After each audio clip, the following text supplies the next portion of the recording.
Welcome to this edition of Your Ticket to Baseball Nostalgia. This is Dan Busby, baseball ticket collector, researcher, and author. My first baseball book was entitled Before and After Babe Ruth, a story of the New York Yankees as told through the lens of tickets and passes. In this edition of Your Ticket to Baseball Nostalgia, we are covering the 1957 Brooklyn Dodgers season. This is all based on my book, Before and After Jackie Robinson, a story of the Brooklyn National League team as told through the lens of tickets and passes. Today I'm sitting in a couple of old seats used decades ago at Wrigley Field.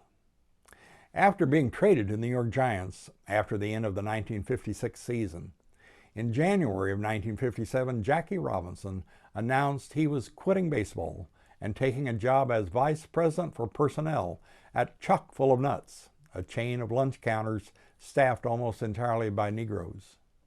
When the Dodgers assembled at Vero Beach in the spring of 1957, the absence of Robinson was conspicuous. Their spark plug was gone. Without his fiery presence on the field and in the clubhouse, the players felt the team's foundation was cracked. On the first Sunday in April 1957, the last trolley in New York City made its final run. The last Brooklyn trolley had departed life the previous Halloween. Now the Dodgers, short for Trolley Dodgers, named for Brooklyn's imperiled pedestrians nearly 70 years earlier, would begin their first baseball season in a trolleyless city.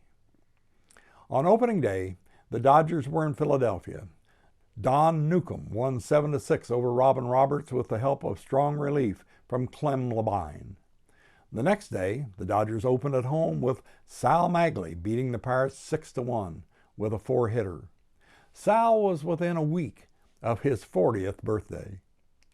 Sandy Koufax appeared in 34 games in 1957, mostly in relief, but it was becoming apparent that he had star qualities.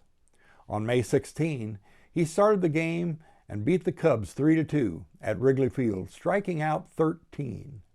The next year, he would move with the team to Los Angeles and a spot in the Baseball Hall of Fame. Early in June, the Dodgers reeled off 5 straight wins, climbing past Cincinnati in the standings. It would be the Dodgers' only day alone in first place in 1957. On June 13, the Braves came in for a game that included one of the worst brawls ever seen at Ebbets Field. In the second inning, Don Drysdale hit Johnny Logan on the back after Billy Bruton hit a home run. Logan advanced on Drysdale on the mound, and he was hit with the only punch that landed, a straight right by Drysdale that opened a cut above Logan's eye. Both teams spilled onto the field. When order was restored, the Braves went on to win 8-5 and take over first place. By June 17, Roy Campanella was hitting a surprising .286 with 9 homers. It was a magical comeback. There was still some life in the storied ball club. Many remember the 1957 Dodgers as also-rans, who never challenged for the pennant. Still, they and the Cardinals had the league's best record in July.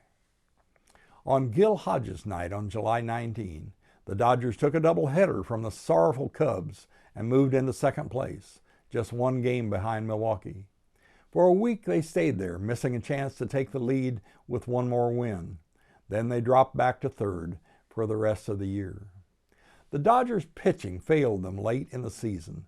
Padres was having elbow trouble, Koufax out 2 weeks with arm trouble, Erskine had recurring shoulder trouble, and Magley was out with a sprained thumb. By the end of July, Campy's average dipped to .223. His left hand was now completely paralyzed in the fingers. John Roseborough was sharing the catching duties with him. Campy started only 13 of the last 28 games of the season.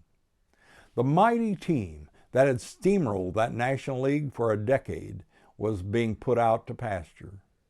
Through drink or his own insecurities, Don Newcomb now had a fear of flying. He had descended into mediocrity and despair.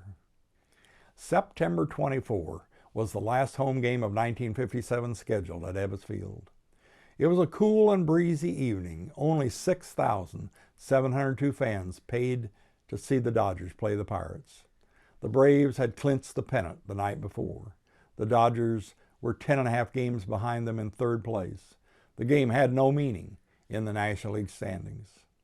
Walter O'Malley attended the game. It was a funeral-like atmosphere.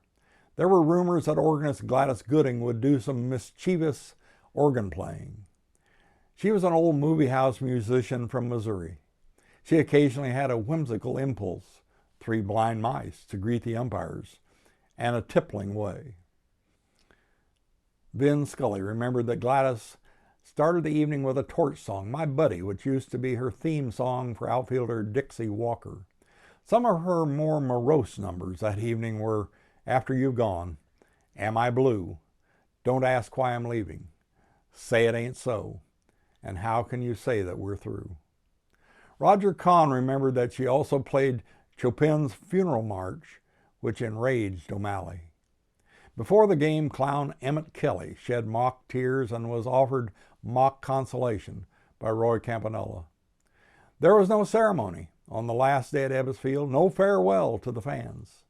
The Dodgers treated it as just another game because the Los Angeles deal hadn't been closed yet.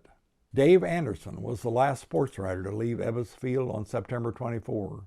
He said decades later, there is all this Dodgers nostalgia and none at all about the Giants. Nobody cared that the Giants were leaving, and that's one of the reasons they had to leave. The last game of the Dodgers season was played in Philadelphia on September 29. They lost 2-1, but it didn't matter to anyone. They finished behind Milwaukee in third place, 14 games out of first. In 1957, Gil Hodges hit .299 with 27 homers and 98 RBIs. Duke Snider also had 40 home runs. All the country knew that Brooklyn was the Dodgers, and the Dodgers were Brooklyn. Still, the team grew old. The Dodgers deserted Brooklyn. Wreckers would later swarm into Ebbets Field and level the stands. Arthur Daly, writing in his New York Times column on October 14, said, "A bitter end it was for those faithful Brooklyn fans who enabled the Dodgers to amass a profit of $1.8 million over a 5-year span. That's the one ugly and inescapable fact that sets this deal apart from all other franchise transfers. Other teams were forced to move by apathy or incompetence. The only word that fits the Dodgers is greed." In the early morning of January 28, 1958, Roy Campanella lost control of his car just 1.5 miles from his home. His car slammed into a telephone pole and turned over. He lay immobile for an hour with a broken neck. He would never play again. He was 36 years of age and would live almost exactly as many more years in paralysis. Well, thank you for joining us for this edition of Your Ticket to Baseball Nostalgia. Watch our other videos to relive Brooklyn Dodger memories. This video is based on my book, Before and After Jackie Robinson, a story of the Brooklyn National League team as told through the lens of tickets and passes. For more information on old baseball tickets, go to baseballticketman.com. Order your copy of Before and After Babe Ruth and Before and After Jackie Robinson on Amazon. And watch for my third baseball book, Before and After Satchel Paige. And a special thank you to Daniel Herman, who shot and edited this video.